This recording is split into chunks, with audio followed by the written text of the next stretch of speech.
Have you ever watched a fake punt or fake field goal and thought to yourself, man, that looked just impossible to stop? Why did that work so well? Is our special teams coordinator stupid for letting this slide? Well, today we're looking at some of the hardest to stop fakes of all time, or at least why they look hard to stop.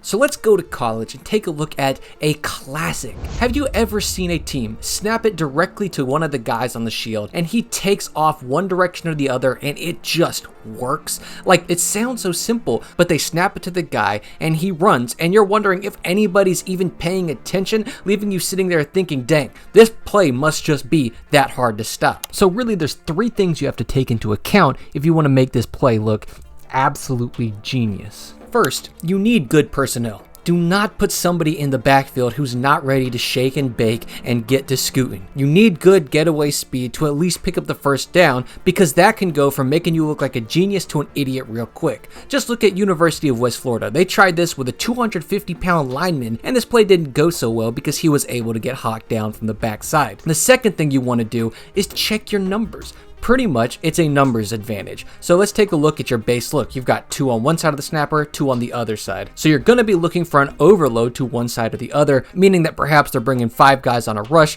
leaving only 3 guys on one side. And here's how it works. You want to block everyone away from the return and then snap the ball to the guy furthest away from the side that you're running to. The other 2 guys are going to work as lead blockers. So in theory, you block these 2 guys down, the front side blocker kicks out the free guy on the edge, and the most dangerous threat on the backside are being blocked the opposite direction. And while there's a lot of variations of this, you don't have to run this out of the base look. And one that I loved is how Richmond used it against a couple teams. They would consistently roll out to the right, and their punter was good enough to get the ball off even under the most dubious pressures. So teams would sometimes make the fatal mistake of trying to aggressively go after this guy due to the inviting nature of the doubles formation and the lack of protection on the line. But twice teams have tried to run this style of block, and twice it was fake the opposite direction for a first down, including against Michigan State. It was just too easy. And my next favorite is when you see the snap go back to the punter. He takes his 2 steps like normal, then he rears back and throws the ball. And while you're sitting there hoping it's gonna get broken up like a high school relationship when they go to college, to your dismay, their team has a gunner standing more bare naked than a baby in a bathtub.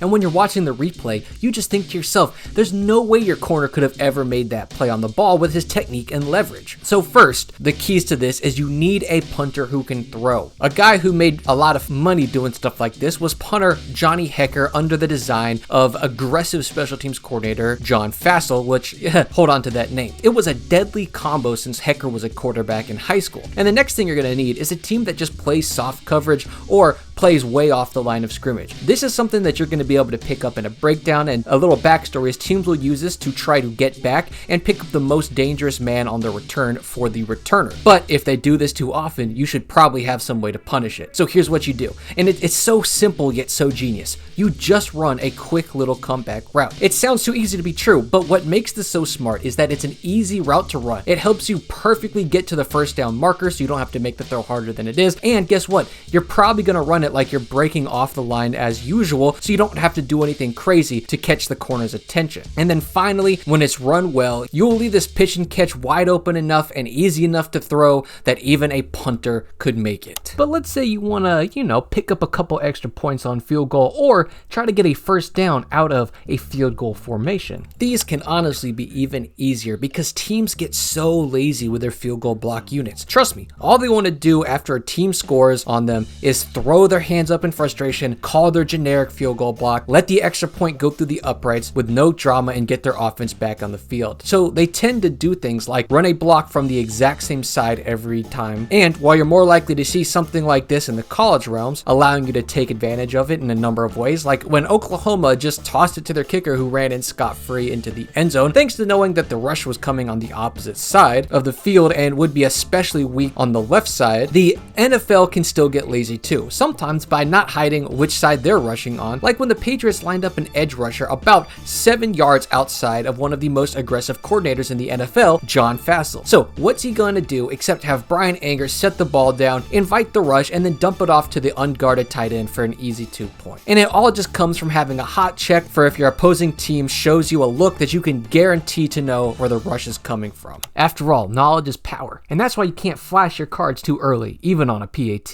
And you don't have the option just to run fakes when your team possesses the ball. There's some fakes you can set up on returns as well. And this is where, in my opinion, things get especially spicy, because I'm not just talking about dialing up some exotic punt block, but one of my favorite fakes is the decoy returner. Pretty much, you need 2 things to pull this off. You need to know where the punter is going to punt the ball, and you need to feel confident the ball is going to get there. Once you do that, it really only needs 2 players to be in on it, the returner and the kick side corner. The rest of your team is going to set up a regular return and make everything look normal, and the returner is going to drift towards where the ball is landing and drift, but the reality is that ball is never landing. It is not because somebody just sent it into the stratosphere, because you see it was kicked to the opposite side of the field, and the kick side corner ran straight up the field where the gunner thought, hey, he just beat him fair and square, and it's actually an 1,000 IQ mental game being played by the coaches, as this corner is now alone with the ball and liable to set up a gigantic return. This play is going to feel impossible to stop when it happens, but it requires your corner to play further off the ball and turn and run as fast as he can in order to get under this one. And if you think back to a couple of minutes ago, there's actually a fake we could run if we get this exact look by throwing the comeback route. So yeah, these fakes often require a delicate balance of give and take so you don't get one of your previous fakes I just mentioned run on you. But while these require some setup before the play, there are some fakes on kickoff you can run no matter what the other team is running. And I think I saw one of the best ones come out of high school, and it's a muddle return. And as far as I know, the only thing that can stop you from running this is if they are deciding to squib it, onside, or pooch kick, which you should have a pretty good idea of what they're going to do with their previous film. But you're going to get the ball, and about 3 to 4 guys are going to huddle up together and then break out one at a time. It's important because you need to force the kickoff team to make decisions. If they don't make the right one and all chase the wrong guy, you're opening a huge lane, and honestly on kickoff, all you need is a split second of hesitation from the coverage team, and your fastest guy can get the edge and take off for a huge gain. But let's say you want to do something a little bit more highbrow, a little bit more refined. You want to actually take advantage and exploit a weakness on kickoff. And what weaknesses could we even look for to exploit to become unstoppable? Well, there's one play that is great at exploiting a specific weak player,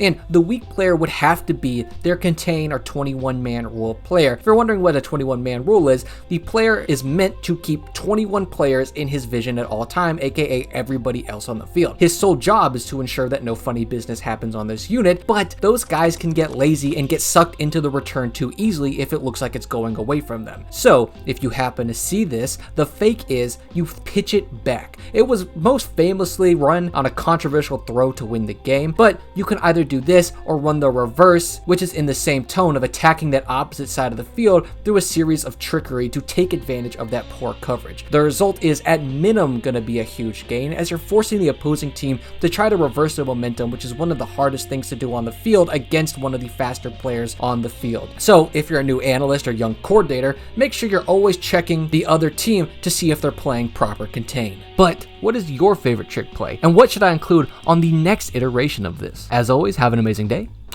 and peace.